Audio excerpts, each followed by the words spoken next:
우리가 하나님의 정체성을 인식하는 것은 굉장히 중요하다 그랬어요. 늑대에게 키워진 아이가 자기의 정체성을 모르면 늑대로 살아가지만 부모를 만나 자기의 정체성을 깨달으면 사람답게 살아가는 것이죠. 그런데 이거를 아주 싫어하는 존재가 있습니다. 그것은 바로 마귀 사탄입니다. 마귀 사탄은 우리가 하나님께서 우리에게 주신 하나님 자녀의 정체성을 깨닫는 것을 매우 매우 싫어합니다. 그래서 예수님께서 하나님께서 예수님에게도 하나님 아들의 정체성을 주셨는데 그게 어디 나오냐면 마태복음 3장 13절에서 17절에 나오잖아요. 내 사랑하는 아들이요 내 기뻐하는 자라 이렇게 축복하셨잖아요. 정체성을 깨워주셨잖아요. 그런데 이 일이 있자마자 바로 다음입니다. 마태복음 4장 오늘 우리가 읽었던 이 본문은 마귀가 하나님께서 예수님에게 들려주신 그 정체성을 흔드는 일을 하게 되어집니다. 그래서 뭐라고 이야기하죠? 마태복음 4장 3절에 보니까 네가 만일 하나님의 아들이거든, 정체성을 흔드는 거예요. 네가 만일 하나님의 아들이거든 이 돌들로 떡을 만들어라. 그렇게 이야기하고 또 뭐라 그러냐면 네가 만일 하나님의 아들이거든 이 높은 곳에서 한번 뛰어내려 봐라. 그렇게 이야기를 합니다. 이 일은 예수님의 사역의 시작점에서 마귀가 정체성을 흔들었잖아요. 근데 예수님의 사역의 마지막 순간에도 마귀는 이 정체성을 흔들어댑니다. 그래서 예수님이 십자가에 못 박히셨을 때 정말 어려운 순간이잖아요. 근데 네가 만일 하나님의 아들이거든 어떻게 하라고요? 십자가에서 뛰어내리라는 거예요. 그래서 마귀는 이 정체성을 흔들므로써 하나님의 뜻을 이루어야 하는 예수님의 그 사명을 흔들어 놓은 것을 볼 수가 있습니다. 네가 하나님의 아들이면 이거 할 수 있을 거고 네가 하나님의 아들이 아니면 이거 못할 거야 라고 그렇게 이야기를 합니다. 혹은 네가 하나님의 아들이라고 해도 하나님께서 널 정말 아들처럼 취급하시는지 한번 보자. 과연 하나님이 널 도와주시는지 보자. 이러면서 그 정체성에 대하여 끊임없이 흔들고 의심하게 만들고 속이고 혼란하게 만들었다라는 사실입니다. 여러분, 마귀가 예수님에게도 시험을 했다면 당연히 우리에게도 시험을 한다라는 것을 우리는 깨달아야 된다라는 거예요. 우리의 정체성을 흔드는 시험을 마귀가 한다라는 것입니다. 어떻게 시험할까요? 삶이 너무 힘들 때, 너무 어려울 때 하나님이 정말 계신가? 하나님이 정말 나를 사랑하시는가? 하나님이 정말 나와 함께 하시는가? 이게 다 뭐예요? 우리의 정체성에 대한 흔들림이에요. 내가 과연 하나님의 자녀인가? 흔드는 거예요. 뭔가 안 풀릴 때 그런다는 거예요. 제가 아는 학생 하나가 그 대학 시험을 굉장히 공부를 잘하는 학생인데 대학 시험을 썼는데 예비 번호가 됐는데 그래도 기대를 했는데 마지막에 이제 떨어졌어요. 근데 그 학생이 그러더라는 거예요. 하나님 정말 살아계신가? 이렇게 기도 많이 했는데 이렇게 얘기를 했다라는 거예요. 그 학생이 굉장히 신앙이 좋은 학생인데 어이쿠 대학 시험 떨어졌다고 그런 얘기를 하네. 그러고서 저도 좀 놀라기는 했습니다. 여러분, 하나님께서 우리에게 하나님 자녀의 정체성을 주셨지만 상황과 환경을 보니까 막 그런 의심이 들고 그러잖아요. 근데 그게 알고 보니까 내가 의심하는 게 아니라 마귀가 우리를 흔드는 거예요. 마귀가 널 흔들면서 욥에게도 흔들었잖아요. 너가 정말 이렇게 고난당하는데 하나님이 너 안 도와주시는 거 보니까 너는 하나님의 사랑하는 자가 아닌가 봐. 그러면서 막 흔들었잖아요. 자, 여러분, 마귀가 예수님도 흔들었듯이 우리도 흔들을 텐데 이런 시험이 올 때 예수님이 이기셨다면 우리도 그 방법으로 이겨야 됩니다. 그럼 예수님은 무엇으로 이 정체성에 대한 도전을 물리치셨을까요? 자, 예수님은 어떻게 물리치셨냐면 성경 말씀으로 물리치셨습니다.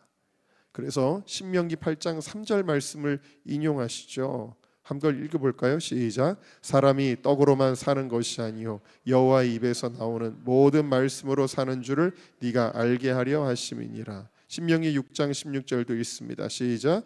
너희가 마사에서 시험한 것 같이 너희 하나님 여호와를 시험하지 말라. 또 신명기 6장 13절로 물리치셨습니다. 시작. 내 하나님 여호와를 경외하며 그를 섬기며 그의 이름으로 맹세할 것이니라. 여러분, 바로 말씀으로 물리친 거예요. 마귀의 거짓말은 진짜로 물리쳐야 되는 거예요. 그러니까 그게 말씀이죠. 여러분, 우리의 정체성은 자기 주문, 나는 잘 될 거야, 잘 될 거야, 이런 자기 주문이나 심리학이 아니에요. 우리의 정체성은 진리의 말씀에 근거한 것인 줄로 믿습니다. 그냥 사람의 위로가 아니라는 것이죠. 그러므로 우리의 상황이 어떨지라도, 환경이 어떨지라도 우리도 말씀으로 이 시험을 물리치고 나의 정체성과 나의 삶의 선택을 하나님의 말씀에 정렬하고 선포하고 승리하는 여러분들 다 되시기를 주님의 이름으로 축원합니다. 자, 그래서 에베소서 6장 말씀도 우리에게 뭐라고 말씀하시냐면, 이 마귀의 시험을 이기기 위해 하나님의 전신갑주를 취하라, 진리로 허리띠를 떼어라. 그러면서 마지막에 17절만 한번 읽어볼까요? 시작. 구원의 투구와 성령의 검 곧 하나님의 말씀을 가지라. 마귀가 혼란하게 할 때 그 혼란하게 생각을 넣어주고 혼란한 감정을 넣어줄 때 그걸 뭘로 무찌르냐면, 여러분들에게 검이 있는데 그 검은 바로 말씀의 검이다. 진리로 우리를 의심하게 하는 것들을 그냥 다 파쇄하시기를 주의 이름으로 축원합니다. 다윗의 이야기를 하겠습니다. 다윗이 어렸을 때 사무엘이 그 집에 방문합니다. 그리고 뜻하지 않게도 형들은 다 패스하고 다윗을 보더니 하나님께서 하나님의 마음에 합한 자로 여기시고 그에게 성령을 상징하는 기름을 붓습니다. 기름 붓는다는 건 왕으로 삼았다라는 뜻이죠. 자, 다윗의 정체성이 주어졌습니다. 다윗은 기름 부음 받은 자가 됐어요. 다윗은 이미 왕이 예정된 거죠. 왕의 기름 부음을 받았습니다. 특별히 사도행전 13장에 보니까 이 다윗을 하나님께서 왕으로 세우시는 이때 뭐라고 말씀하시냐면, 내 마음에 합한 자다, 내 뜻을 이룰 것이다. 이것이 다윗의 정체성이에요. 다윗은 하나님이 쓰시는 왕이며 하나님의 마음에 합한 자이며 하나님의 뜻을 이룰 자라는 거예요. 이게 어렸을 때 주어진 다윗의 정체성입니다. 자, 그런데 다윗이 어느 날 전쟁터에 있는 형들에게 도시락 갖다 주러 갑니다. 그랬더니 이 골리앗이 회방하고 있는 거예요. 하나님을 모욕하고 있는 겁니다. 그런데도 다들 덜덜덜 떨고 있었을 그때에 다윗이 참을 수 없어서 내가 싸워야 되겠다 할 때, 형들은 그 다윗을 격려하기는커녕 너 여기가 어딘 줄 알고 왔느냐 그러면서 무시합니다. 또 사울에게 나아갔는데 사울도 뭐라고 이야기하냐면, 사무엘상 17장 33절에 보니까 너는 소년이다, 이 블레셋 사람과 싸울 수 없다라고 이야기를 합니다. 그러나 다윗은 담대하게 사울에게도 이야기해요. 나는 어려서부터 사자도 때려잡고 곰도 때려잡고 내가 양들을 그것으로부터 구해냈습니다. 그게 왜 가능했냐면 하나님이 함께 하셨기 때문입니다. 그러니까 다윗은 정체성이 확고한 사람이었다라는 거예요. 자, 다윗이 드디어 갑옷도 맞지 않아 가지고 그냥 빈몸으로 물맷돌 하나 들고 나갑니다. 그랬더니 그걸 보고 골리앗이 또 비웃는 거예요. 네가 나한테 막대기를 가지고 나를 개로 여기고 나왔냐 그러면서 다윗을 업신여기면서 너는 못해, 너는 나한테 상대가 안 돼, 너는 형편없는 사람이야 라고 아주 경멸하고 비웃었습니다. 그러나 다윗은 여기에 꿀리지 않아요.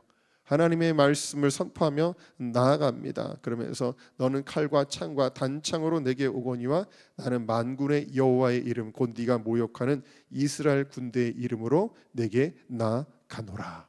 할렐루야. 네, 여러분, 이렇게 할 때 다윗이 큰 승리를 거두게 되는데, 이 용기가 어디서 나오냐면 다윗은 내가 누군지에 대한 확실한 믿음으로 나오는 거예요.